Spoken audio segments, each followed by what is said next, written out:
This is Recording is on. yeah, that's me. I didn't get a chance to even look at the recording from the last meeting yet. I've got midterms this week, but Yep. I'm recording also for what it's worth. Okay. Okay. Yeah, because people were whining on YouTube as they do on the voice quality being pretty low.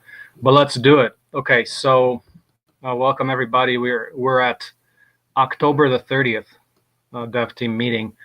So yeah, take a look at the agenda there, in case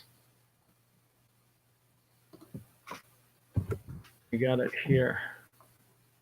I sure am back, and China was pretty interesting as China or Shenzhen, and then so Hong Kong, the lecture there. You can take a look at the OSE main Facebook page, the Open Source Ecology Facebook page. You can see some of the recording. They're going to get a professional recording of that, but it was very well received, like a very nice event. As far as Shenzhen, that's like, Palo Alto. It's an extremely beautiful city, like really built up nicely, a lot of nature, a lot of trees. So it's totally different than what you might see on on YouTube. I would see all these different videos where it's like a wild bazaar, but it's not really like that. It's a modern, advanced city. That's when I got back to Chicago, I thought, what a dump. It was like first time that I went abroad that I felt abroad was like looked better than in America, because typically when I get back to America, I'm like, wow, I'm glad to be home, to sweet freedom. But no, but we're doing better on human rights here, because as you see, like China, you got a little bit of concentration camp activity going in the northwest provinces. So take a look at the workshop's Facebook pages. Posted a response to my Shenzhen thing. Okay. So let's continue. The main thing I want to cover here is I want to propose a design sprint for this Friday. And some of the exciting updates are actually that we're getting into, like, so after on page 2, you see like the workshop interest form. So I followed up with some people. One person that's absolutely worth noting here is William Neal, who's from, and there's way many more markers right now. You can take a look at that. But William Neal from Ontario, Canada, we're going to start the first club that's at the London International Academy. He's completely excited about doing OSE work and guiding a student group, which he already runs a robotics club. And it turns out, so William Neal is the person who in about 2012, he replicated the brick press, believe it or not, in China, because he gets out there from time to time through his school, since they have a branch, I believe, in China. But he said he has not stopped doing OSE ever since he came here. That was back, I think, in 2010 or so. It was before the TED Talk, but he came here with his son to do like a 2-week internship working on a brick press, the controller and things. So he definitely continued with that, and now we're meeting again. So I'm going to be going out there to do a first ever like a 3-day immersion training, where the outcome of it is, so you build a printer, then learn about FreeCAD, and then learn about collaborative literacy, OSE style. So what do we do for collaboration so that the people who go through that kind of training, they can actually run an OSE club. And that's pretty exciting, because it's something that's never happened. And I guess why now? If we could have done that way earlier. But I think the 3D printer part, where it's such a tangible way that people can get involved in prototyping, I think that's kind of like the missing link. And now I'm definitely quite excited about taking that on the road. So back to like the college tour, or just meeting and making the OSE clubs happen. If you want to go to the wiki, you can see the Getting Involved page, and I started describing some of the opportunities that OSE can offer right now. Now we've got the people in California right now running workshops. We've got the OSE clubs and professional development credit. How about linking that in one? So the way we can position that is to teachers and educators is gain continuing education credits, build a 3D printer that you understand, start an OSE club in your school, and join a global engineering effort of change makers. So that's kind of who can resist that? That's a nice package, I think. Kind of getting really practical in terms of involving students and like high school, university level in a development where we are much more focused about a dedicated development effort with an advisor who actually gets trained in some of the OSE techniques, so that we can go forward with a good level of collaborative literacy. So that's all pretty good. Moving on here. So that's one. And also following up with some of the workshop interest people on the map. Another person, Jay Sable, he's actually from Los Angeles, but he runs One Community. So that's another open source group. They do design of this land-based community where it's kind of like our work, but they're just in the design phase. They haven't prototyped anything, but they're designing a village, or you can say they're positioning as an enterprise that does basically health retreats, like healing, kind of like almost ecotourism, but a facility that focuses on wellness as the core of their business model for inviting people and getting paid that way. And people live there like for real, also running kind of like a real life enterprise, land-based enterprise, kind of like what OSE Campus is meant to be, which is focused around education and production and nature and ecology. So with Jay Sable, he was really interested in doing the 3D printer, the filament maker, and the shredder. So we're planning the first ever workshop, 3 days, for January, end of January. It'll be like January 25. Let's see if we look at the January schedule. November, December, January 25, looks like 25, 26, 27. So we're going to put that on a map, put that on a calendar at microfactory.opensourceecology.org pretty soon. So that's exciting news. Next is the design sprint. So I want to mention that. So Friday, everybody, join it.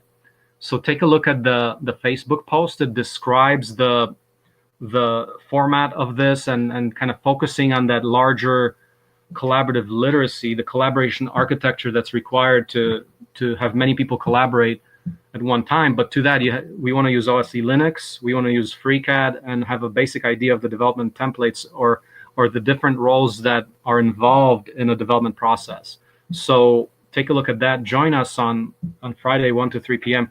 The idea there is putting Ruslan's piping workbench to use in a simplified 3D printer. So I mentioned before that we can get the bill of materials cost down for a very lowbrow machine, described at simple 3D printer BOM.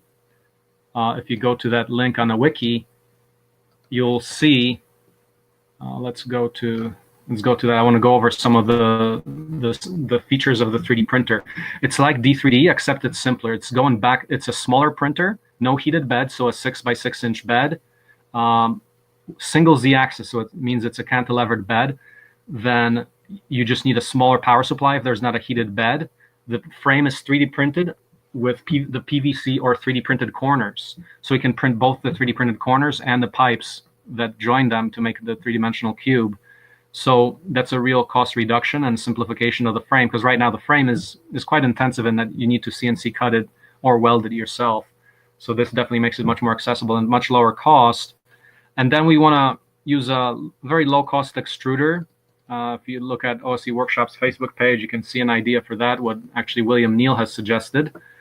Lots of simplification in this kind of 3D printer. You can take a look at the detailed BOM, and that total in the BOM looks like, what is it? I forget the exact number, but it's around 250 for that simplified BOM. I think it says 186. What? 186 for the super simple version without the extruder. So putting on an extruder, that's like maybe $50 or less if you do a simple MK8 style extruder. So that's just another option. But this is something that if we have a much lower cost option, then that still works relatively well. We can be teaching more people, have more people get access to it, because it's a bootstrap kind of machine where you can, of course, now print parts for other machines. So that'll be a great, I think, great addition to our thing. Now we do have the part libraries. So just to go over some of the collaborative literacy that's required to design. So there's design sprint collaboration architecture. But in an event like that, what we can do is work with the part libraries that we already have for the 3D printer. We define the concept, requirements, calculations like cost, weight, print time for the 3D printed parts, printing files for the corner parts. So the corner parts, we have to kind of like put this all into CAD, work on the part libraries, and assemble this into a simple D3D mini which we call that. Different roles, but what would be good is if people emailed me and for the design sprint, we would actually, or in fact, just for this design sprint collaboration architecture, put names behind the different tasks that are being done. And if you understand the development spreadsheet, you can read about what each kind of a step in a development process looks like. But I can do definitely like concept, like drawing out the conceptual design. I can definitely lay that out because it's pretty much falls right out of what we do already with the larger D3D printer. So I can do that, and then we can get a lot of people on CAD and different things. Up to like if we get the design full, then we talk about build guide, and then build manual, quality control checklists, and eventually like design guide. So when we're because we have the construction set style approach, we can definitely create a design guide that will be a worthwhile publication so that people can make all the different sizes and shapes of the 3D printers. So we can work on a lot of these things. But let's spend 2 hours on that on Friday and get together on that. So who's in from the team here? Anyone can make it? I can't get anywhere Friday. I've got a midterm and work. Yeah. Okay. Yeah. So I published this on Facebook, and yeah. So Eric and Abe, that would be good. So yeah, I'd say use OSE Linux during that, so we have all like, yeah, or just use FreeCAD if it works for you. Then we can communicate through, once again, the Jitsi Hangout.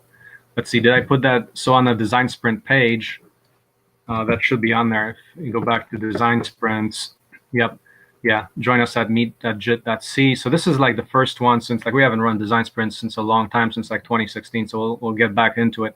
Now the idea there is, yeah, just a low cost, simplified version of the printer. That would be, I think, a good addition to what we can do right now. So do we have any other updates on progress for the week?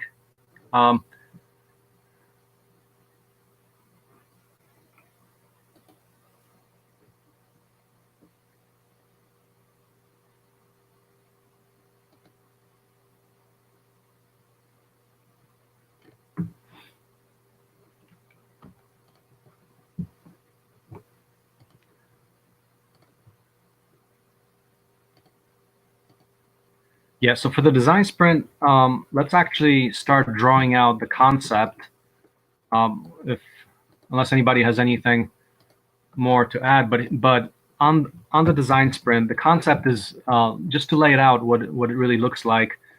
So you've got the PVC, and let's just draw it out. So you got a cubic shaped frame. So cubic shaped frame with OSE piping workbench,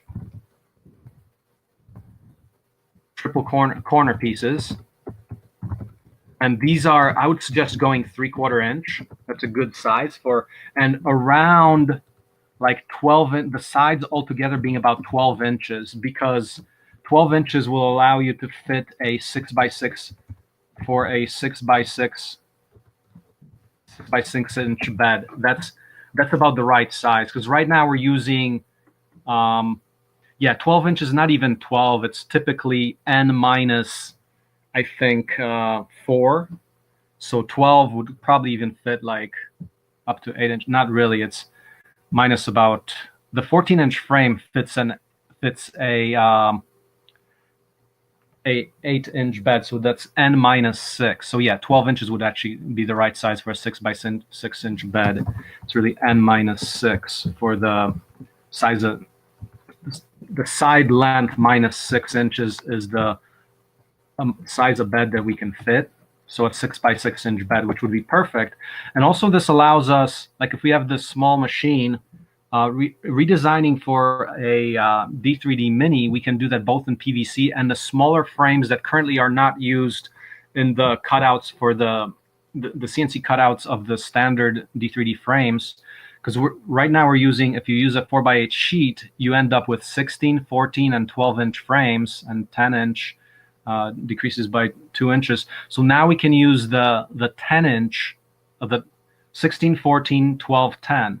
The 12 gets you the 6-inch bed, and if you even want to use the 10-inch frame, you can get to like a 4x4-inch print bed, which, I mean, you can still do stuff with that. It'll be mini, but 12 inch is definitely viable because, printers like, for example, the Jelly Box, that's only a 6x6-inch bed. So 6x6-inch is quite practical for a lot of things. You can do decent production with that as well. So that's the frame, 6 inches.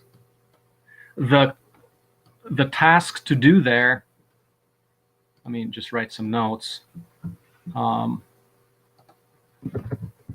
Task, generate, so one person can generate, well, let's number it by like 1. Generate the corners, and save them into the part library, and to call it D3D part library. That's on a wiki. So once again, in double brackets would be pages on the wiki. So D3D part library, that's a page on the wiki. Let me maybe add a new slide to this and kind of shift between the two slides. So one would be generate the corners using the piping workbench. So part of the requisites is download the piping workbench, and I believe that's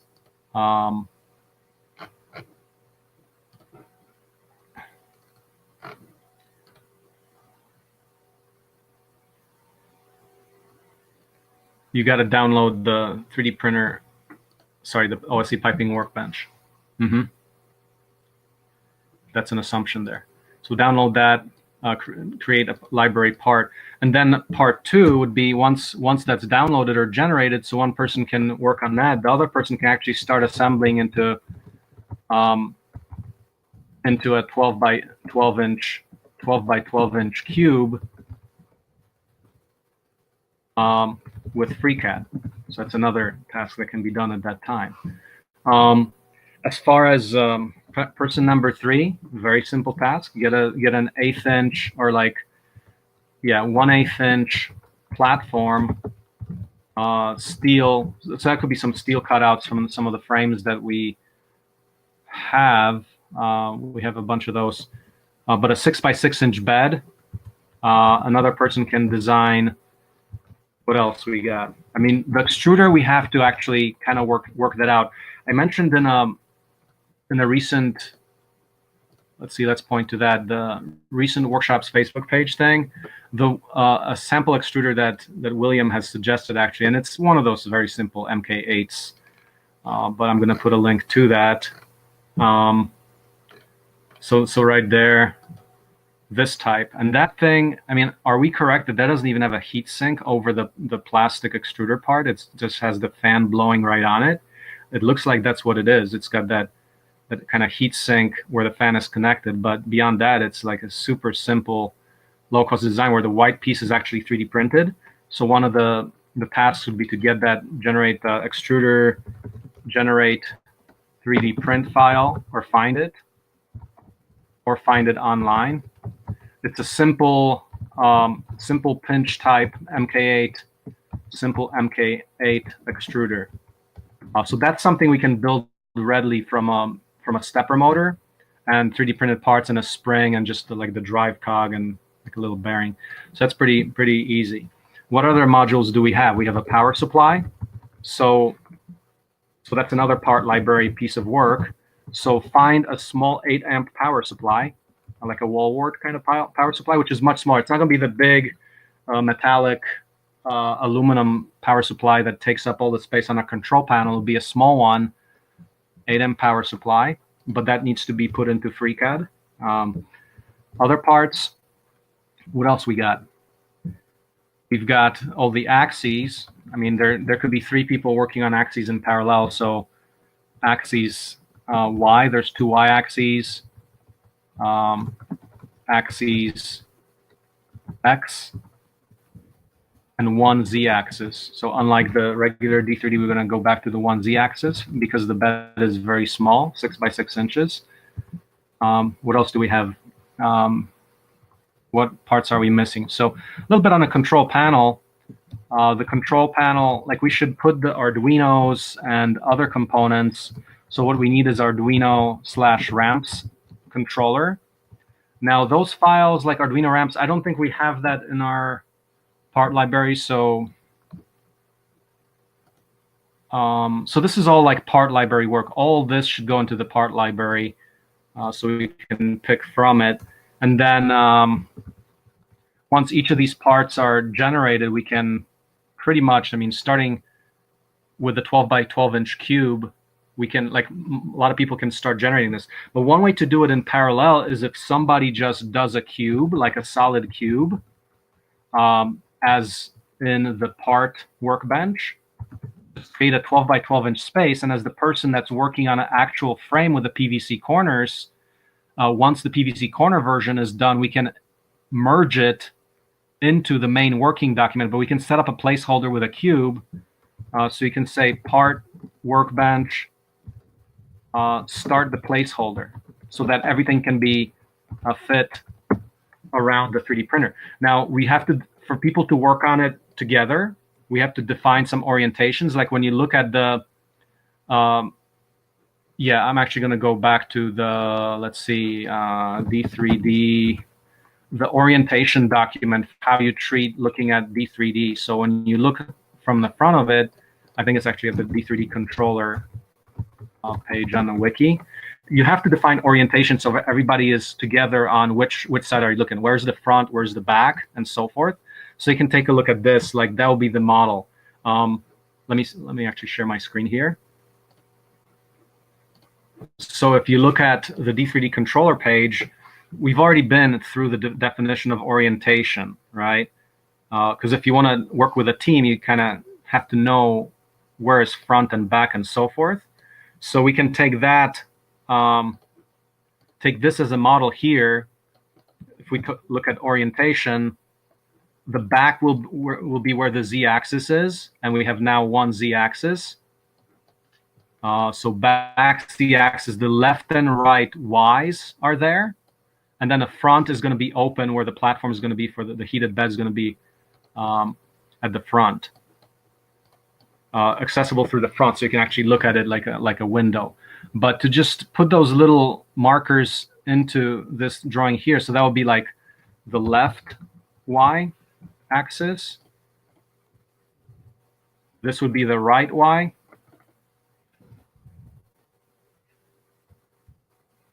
The x is going to be spanning between the two.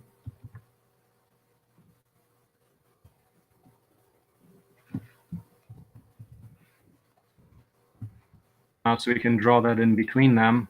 And then the z in the back. So it's just conceptually speaking,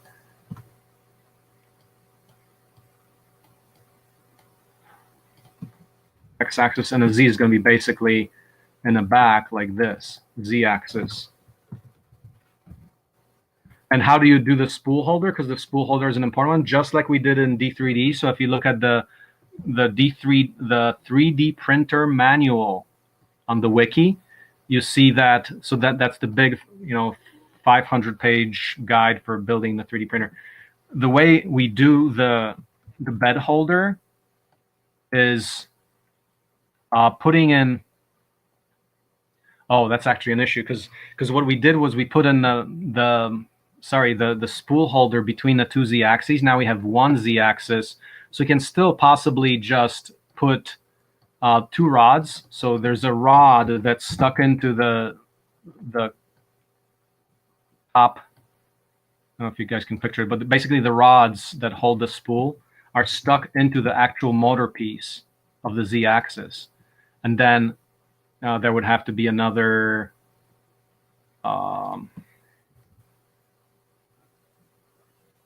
mount like a little idler piece here, and then put the rods going to the front, so that would hold the spool. You got to look at the 3D printer manual to see how it's done in the current version and make the analogous version. So the prerequisite would be to study some of the, just go through the design of the regular D3D and make that happen. So we've got the axes. So the print bed will basically be cantilevered off the, so it'll be an idler piece here, cantilevered off the, so that would be the bed idler piece, which mounts the rods for the bed. And the bed is just cantilevered like it was in the original. Like here, if you see this, in this picture here, that's actually still the cantilevered version, 16-inch, which we moved away from because two-sided support is better. But for a small machine, that's a 6-inch bed. That's quite acceptable. Here was the 8-inch bed, which gets kind of lopsided a little bit, so not the best. But for 6-inch, it's good. And the weight is lower. It's just a piece of steel plate, no heated bed, very simple. So bed, so you can call it the bed holder. And then the bed is on top of that. So just a thin piece of steel for the bed. So we can work on that in parallel, putting all these parts into a simple design. And the way I would suggest for the workflow is to pretty much whoever shows up to the design sprint, just maybe probably put your name by each of these points and start working in a part library for D3D Mini. Now the first thing you want to do is D3D Mini page on the wiki. That I don't think, does it exist yet? D3D Mini. Sure does. And that's the D3D Mini from, yeah, that's the one with a steel frame. So we can also look at some hints on the D3D Mini page from before. And this is, yeah, this is a version from before. But right now we're kind of doing the, I guess you can have two forks. One is the idea of a steel frame. Another one is a PVC version. So we can probably fork this to D3D Mini PVC, actually. Yeah, I would do that since this D3D Mini here is already working with the metal frame. I would go with, just start a link here and go D3D Mini PVC, the low-cost version where we're printing the frame. And that should actually be a really cool example that you're printing your corners and the tubes. So that's actually quite exciting, kind of more of the bootstrapability. And you know you can print rubber, so you can print the belts eventually. I would call out for trying to print the bushings as well, the linear bearings, because if we use the regular 72-inch motors that we use, they're quite strong. And I think plastic, even though it might have more resistance, I think those motors could easily move that for a small machine. So, intro here is PVC version, etc. Yeah, so D3D Mini PVC, let's use that as the placeholder page for the D3D Mini, and I'll paste that as a comment here. Working page, yeah, posting a little comment on the Facebook page. So D3D Mini PVC on the wiki. Part library is like the big part of working as a team. So on the wiki page, we should just go, 1 through 10 or whatever, listing the part library pieces and starting to work on them together. So let's see how far we can get. And then I would suggest that just totally spread out to everybody who can do the work on that. And then as soon as any part is available, another person does the overall assembly, working with that cube placeholder. Like while the frame is being generated, we can do the placeholder. Now the other good part is we do have a frame. Besides the OSE piping workbench, we do have an ability to make frames out of PVC using also Ruslan's work. So that's a ready way to actually generate the frame itself in total. But the piping workbench is good for just getting the STL files for just the corner piece. So there's different resources we have already. Like I believe Ruslan already did the, what is it? If we go to the FreeCAD, there's another library which is, I think it's in a D3D workbench where he just, I forget where it is, but we know we have the ability to make one-click complete frames using the work that Ruslan has done. So actually, this is coming to fruition at this point in this application. Let's see, Ruslan, you wouldn't happen to be on a call here, are you? No? Okay, but we know that's there, so we can dig that up. If we go into FreeCAD here, so if you look at, so I've got the all the workbenches here. So we've got a 3D printer workbench, and in it, oh yeah, I think we might have. Oh, there we go. Yeah, it's in the 3D printer workbench already. Wow, that's farther than we thought. So, oh yeah, look at this. Add frame, the D3D printer workbench. That's go on the wiki and down install that into FreeCAD. But we already have the capacity to build frames. So length 20 centimeters. What's 12 inches times 2.5? That would be like 30 centimeters by 30 centimeters by 30 centimeters. 3/4 PVC schedule 40. And okay, what's it gonna do to me? Am I gonna generate a frame? Whoa, look at that. Okay, so that didn't come out for the PVC corners. The PVC corners look good, but I think the pipes are, I guess, not right. Why not? Oh, maybe, oh yeah, so probably I selected the wrong corner. Oh yeah, it's doing a 2-inch corner. So I will select 3/4 inch corners. Okay, and that looks like, look at that. That saved us a couple of hours. So this is great. We already have the capacity to do this. We've got our frame for D3D Mini. Now, another way to do if you do the 3D printer spool holder, if we're having trouble with the Z-axis, like I said, the spool holder is going to have to be cantilevered. We can also use not the corner, but a 4-way piece, which has this a thing pointing up, so you can insert another tube to the top. So you basically create a fork here and 2 elbows, so you could have like a handle, something which is both a handle and a spool hanger. So that's another way to do it. I think either way is fine if we accept that the spool holder is cantilevered. And cantilevered would be less mess on the frame. The frame would look like neater, because if you have more PVC coming off the top, that's going to look a little not as great. But look at this. So this we could actually save as 12-inch frame. And we might have to tweak this. So this is save that to the desktop. We might have to tweak this, like what exactly, is that exactly 12-inch, or is it just a PVC 12-inch? So let's measure that. And here we're actually 12.93 inches. That might be right. We might have to say like, so it's actually 1 inch over. So we might have to redo this for, yeah, probably redo this. So it's instead of 13 inches, it's actually 12. But that's a start using the 3D printer workbench. So people, this is actually, this would be a great summer of code project, or a great thing for whoever is watching on being started OSE clubs. Perfect assignment for high school students who know Python. That would be a great quarter project for a group somewhere yet to be found all across the globe. So that's that. So we'll continue on this during the next the design sprint on Friday, and this is just starting this. So whoever's interested, do take a look at that. And I'll post that. I'll email we've got like 300 people or so on a design sprints email list. So we'll email and see who wants to pipe up for that. Okay. So more updates. So Abe, I think you got a little bit of update there. Yeah, can you hear me okay? Yeah, I can hear you. Okay.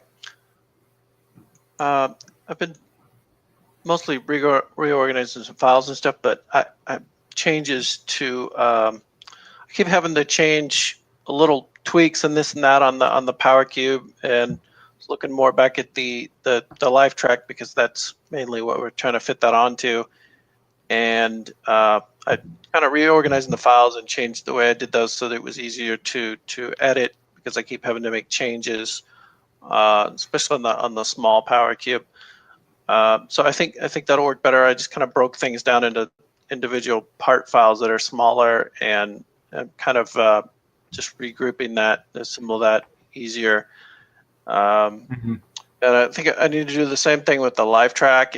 It's still missing a lot of parts, and it could be in more modules. Sometimes it's harder to edit the larger systems when they're broken down into modules, but you just have to reference each one and edit it separately. And there's ways to do it so that it will update modularly. So let's see. Oh, I have a file. Let's see. I've been doing some notes on the live track changes and things there to get those power cubes to fit. And I think we talked before about mainly the back end of the live track, and that hadn't been gotten to it for a while, but that affects how those power cubes go on there. I finally figured out I could get the power cube, I think, a minimum width on the smaller one of 19 and 3/4 inches wide, and it can't really be bigger or smaller than that. It's kind of limited by I think the cooler and some of the plumbing there. Mm-hmm. Although I did find that the cooler, I've still got to edit the cooler, but I finally figured out the CAD, I think, on the cooler is slightly off.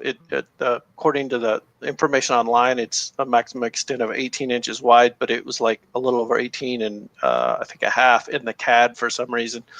So that was thrown for a little bit, but gotta change that. But this back end, I think we talked before about different options. I mean, the idea is to try to get a lot more stuff CNC cut, but there were some things. Yeah. I think you were saying before about that tubing. Is it's real expensive, and if you can replace it, some of it anyway, with some CNC cut parts, that would be a good thing.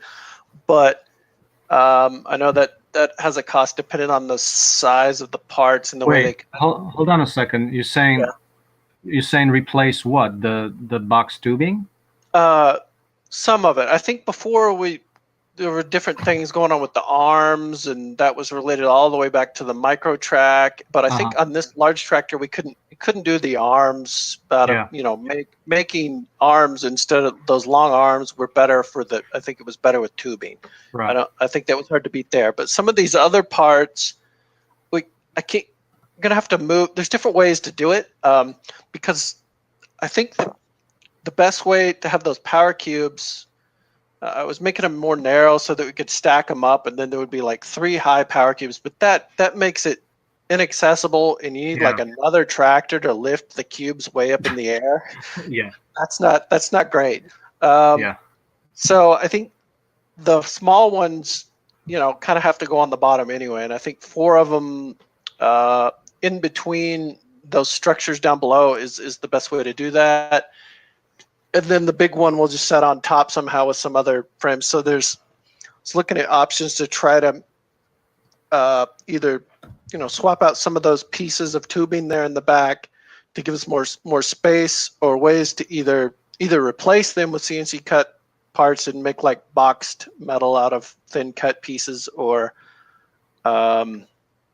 just move like those 2 back pieces of tubing out and then cut them shorter and add like a pipe bearing support there, so that it wasn't in the way of the pivoting action of the arms, because you really have to have that width to get those power cubes on there. That 19 and 3/4 is just going to require and you need some space between the cubes and everything. And if there need to be some other support pieces for the cubes somehow, because they're still going to hang off the back to some extent. And of course, I was thinking about shifting the back a little bit further back on, let's see, slide 3, I think it was, maybe moving lengthening that back piece of tubing and just moving that to the back end so it's 4 inches longer at least, and then the cubes wouldn't hang off the back so far. They could be securely attached somehow. There's going to have to be some kind of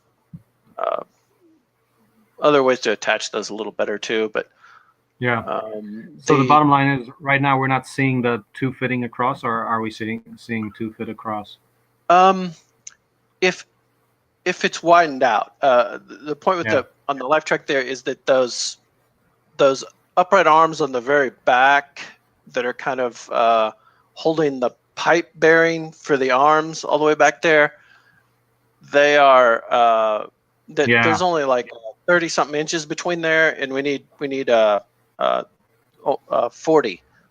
about 40 inches. So I think if we widen it out, what's the overall width of the tractor then? So it's 40 plus 16. Well, 56, I was trying 76. Sounds like 76 inches would. I was trying not to widen the whole tractor frame itself, just try to rework some of those parts on the back there. In other words, moving those. I think it's possible to take those back pieces of tubing. With the minimum change, it would be just moving those out, but they would have to be worked and modified to go underneath the arm. But I think that's possible to do. With some other parts added, kind of on the side, have to tack on some stuff. And I know doing a bunch of CNC cut parts or large like CNC cut frames there, I was kind of thinking about that. But I know that if it's a whole piece that's cut that's large, then it wastes. Depending on how you can nest it, it wastes. But you could also make them in pieces, but that increases welding, and I know that we don't want too much welding. And the same thing overall. If we eliminate some of that tubing there, it's just going to add a lot more welding, obviously, whether it's large sections of CNC cut metal or smaller pieces would add even more welding. But I figured that there's a cost benefit to that, but it depends on how much extra work on the welding you want to do. Yeah, no, welding is not too bad compared to. No, welding is not too bad. I mean, we could do as opposed to more welding, because that's something you can parallel up. Yeah. Yeah. Okay. I was thinking of CNC cutting it into smaller pieces, a larger frame that would replace some of that tubing. There's different parts could be replaced or not, but that area does need to be fairly strong. Obviously, there's a lot of weight from the arms there when they're raised on that pivot point. So, and I don't really see. I think that was figured out before, how that pivots to the length and height and everything that we want. So I don't think changing that is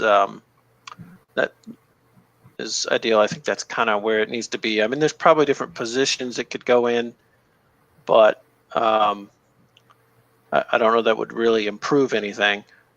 I think we just kind of have to work around that pipe and as far as the height on the cubes, maybe just kind of position them behind it, and there might need to be some shelving in there for the cubes, or the cube that goes on top, the larger cube. Yeah. And see, I'm going to try to rework that larger tractor into more smaller assembly modules, because there's still a lot of parts missing on there. I was kind of surprised looking back at that there's still a bunch of stuff that I think some of the parts can be modified, just taken over from the microtrack. They're just more of them, and they probably be larger is all. Yeah, a good step would be if you can create a workable part library, so we can get ready for. I'd like to put together a document that's like the construction set document, like a design guide for tractors. I think that's going to be forthcoming when we get the OSE clubs started all over the world. So this makes me think on a level of, are you in touch with any universities around you? Not lately. I don't have a lot of contact those places, but I was trying to get contact with a makerspace that I found out was opened up in town before, but I haven't been down there in a long time. So I'll have to. Did you go to university, or did you get all your knowledge off the street or the forest? I went to a few different colleges and universities in Arkansas. Yeah. Okay. Very cool. Congratulations on this. That's good work on getting that document together. So yeah, it's a good record of the kind kind of like the process on your log. That's good logging. Congratulations on that one.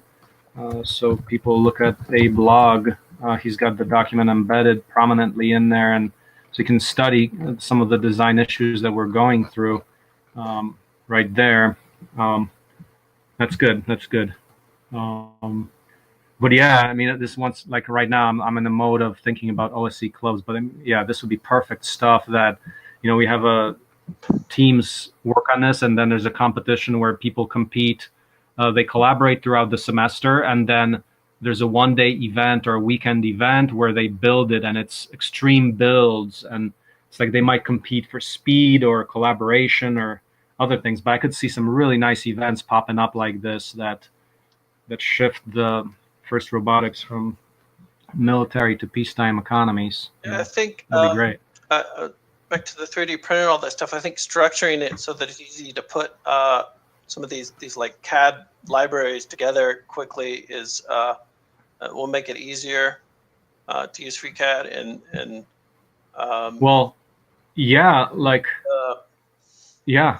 Put together part libraries. Yeah. I noticed that you posted, let's see, something for it was on the FreeCAD forums a while back, looking for development on a workbench and other stuff like that. Mm-hmm. I think, let's see, with FreeCAD right now, one of the easiest things is using the assembly workbench, I think, for most people, but it has its issues still.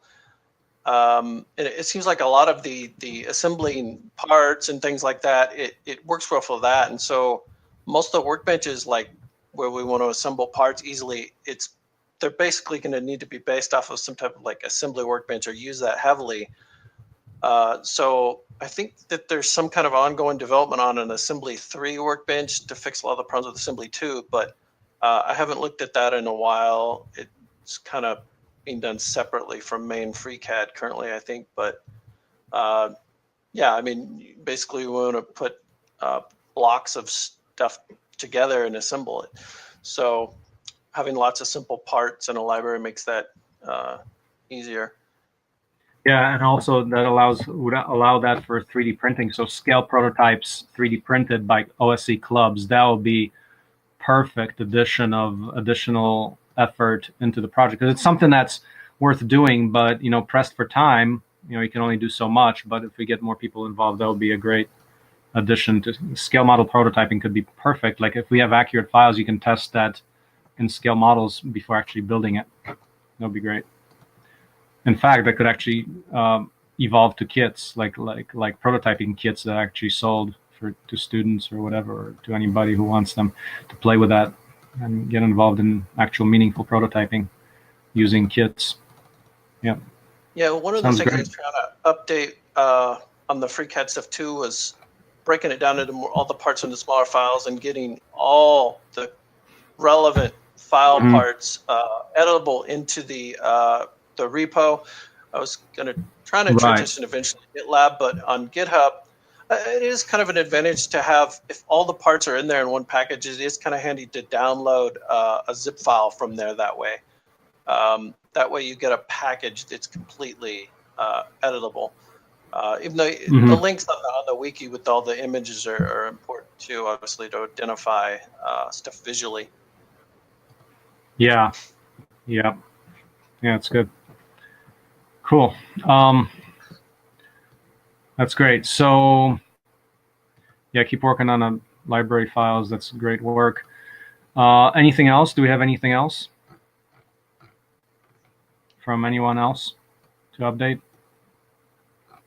Because then let's look forward to the Friday event and see if we can get some of this design on a 3D printer. Just to wrap up on that, if we in the dev team meeting here, so if you see the PVC frame on slide number 4, one thing that makes it very easy, I know that it's actually problematic to drill. Like once you say build this frame, it's somewhat problematic to drill the mount points for the axes.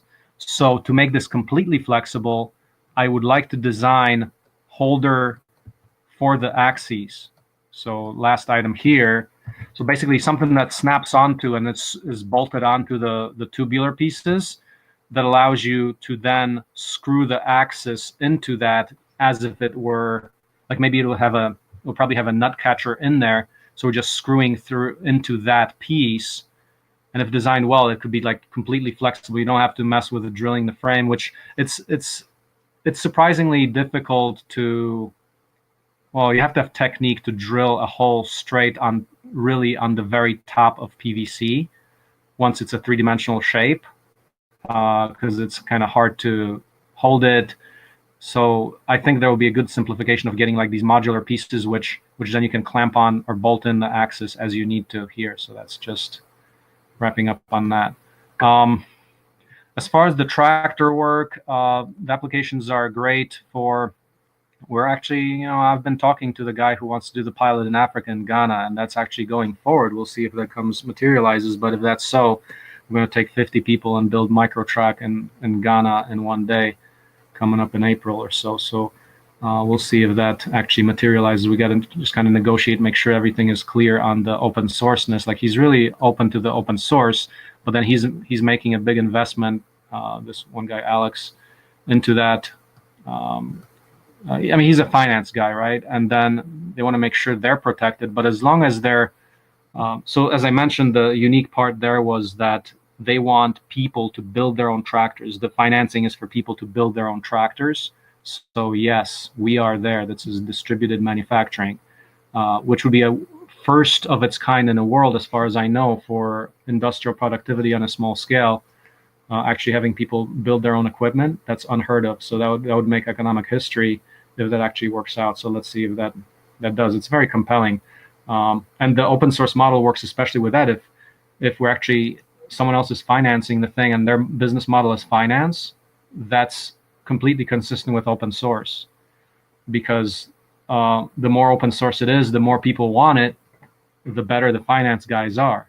Now, my only concern would be to make sure it's a good credit rate, like rating is not usury, right? So Muhammad Yunus from microfinance, seminal figure who got the Nobel Peace Prize, he says that he's got this rating of green, yellow, and red for what qualifies as like fair trade lending versus usury. And he is defining that like 10% interest is decent, but 10% over, like the way it works, if you look at the numbers, it's actually worth pointing out. So they lend money, their overall effective rate is 20%, about 20%, which is, I mean, that's not super cheap. But it's not like 100%. But that's what the Grameen Bank does, just for reference. Then he says that if you charge more like 25%, that's like getting into the yellow zone. If you're more than like 30%, you're like in a red zone for like getting into usury. But that's kind of how he defines it. So the only concern that I'm concerned about for pilot projects or finance involvement in open source work is that the rates, we don't want to be associated with people who do usury, right? So just for our brand, we are an ethical brand, right? So as long as it's a fair deal for people who can build their own tractors and truly empower themselves, I'm into that. But the whole cultural question, of course, of going to another country where I have no clue about Africa, right? So I mean, I have no authority there, but we'll see what we can do. If the world gets open blueprints as a byproduct of this, I'm in on it. So yeah. By definition, Jen pipes in, usury is the fee charged for using the money, so all interest is usury. Yeah.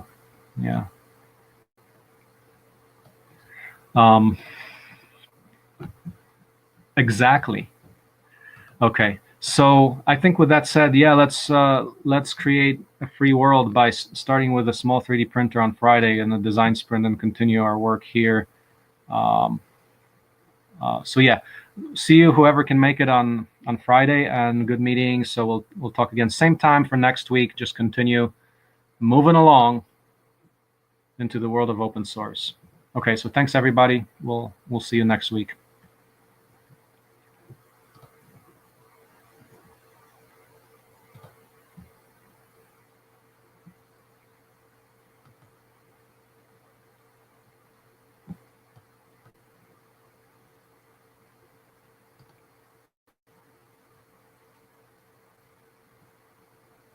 see if I can stop the recording here.